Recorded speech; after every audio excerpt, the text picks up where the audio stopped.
தந்தை மகன் தூய ஆவியின் பெயராலே ஆமேன். ஆண்டவர் உங்களோடு இருப்பாராக, உம் ஆன்மாவோடு இருப்பாராக. இயேசுவில் பிரியமுள்ள என் இனிய அன்பு சொந்தங்களே, இன்று நாம் தவக்காலத்தின் 2வது ஞாயிற்றுக்கிழமையில் அடியெடுத்து வைக்கின்றோம். இந்த மாதத்தின் முதல் நாளில் நாம் பயணிக்க ஆரம்பிக்கின்றோம்.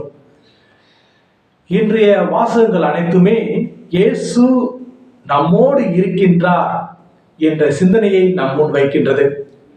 இன்றைய முதல் வாசகத்தில், தொடக்க நூலிலிருந்து எடுக்கப்பட்ட வாசகத்தில், கடவுள் ஆபிரகாமை நோக்கி கூறுகின்றார், நீ உன் இனத்தையும் மக்களையும் மொழியையும் நாட்டையும் விட்டுவிட்டு நான் சொல்லும் நாட்டிற்கு நீ செல் என்ற கட்டளையை பிறப்பிக்கின்றார்.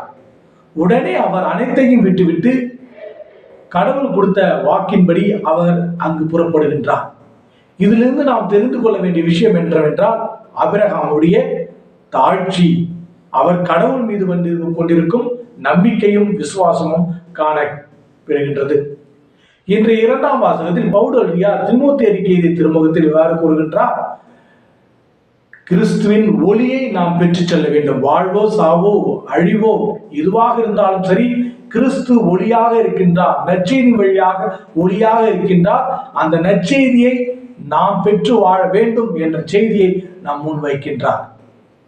இன்றைய நற்செய்தியானது மத்தேயு எழுதிய நற்செய்தி 17வது அதிகாரம் வசனங்கள் 1லிருந்து 9 முடிய உள்ள வசனத்தில் இயேசு கிறிஸ்துவின் உருமாற்றம் பற்றி கூறுகின்றது.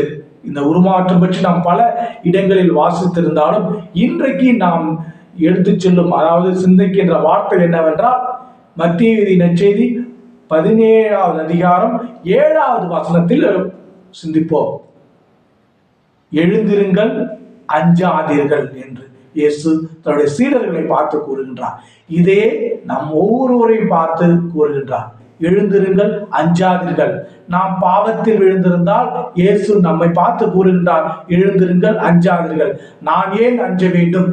என் ஆண்டவர் இயேசு என்னோடு இருக்கின்ற பொழுது, என்னுடைய துன்பங்கள், துயரங்கள், வேதனைகள், சோதனைகள் அவர் என்னோடு இருக்கின்றார். நான் ஏன் அஞ்ச வேண்டும்? அன்புமிக்க இறை சொந்தங்களே, தவக்காலத்தை ஒரு ஆசீர்வாதமான காலம். இந்த காலத்தில் மனம் மாறுவோம், ஆண்டவரோடு சேர்ந்து பயணிப்போம்.